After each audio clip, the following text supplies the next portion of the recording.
के भएको हौ घडी मात्रै हेर्दै बस्छौ त अनि यो हेर्नुकै लागि पठाइदिएको होइन माइतीले हेर्नुकै लागि पठाएको हो नि अनि हेरिराख्नु खाली कामै भयो त तिम्रो त खाली अब कामै त गर्दैछु त यहाँ हेर्दै माथि घाम हेर्छु यहाँ फेरि हेर्छु माथि घाम हेर्छु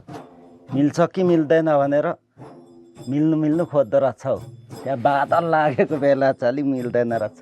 नत्र ठ्याक्कै पो मिल्दो रहेछ हौ अचम्मै कामै पाएछौ है लु आखेङ मुक्ते म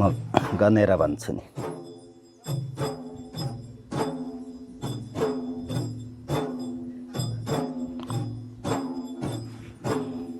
11 पो बज्नु आँटेछ त तेरिका हौ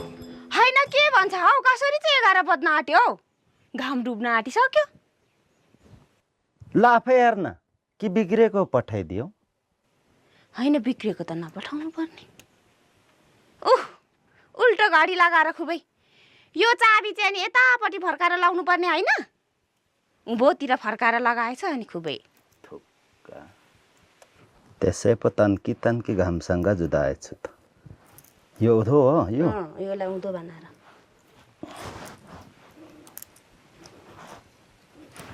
खै त लु हेरौँ यहाँ 1 2 3 4 5 यो देख्यो यो धारका यहाँ 5 मा छ 5 बज्यो धेरै जान्ने नपल्टी है मलाई चाहिँ हेर्नु नआएको जस्तो आफै उल्टा लगाउँछ अनि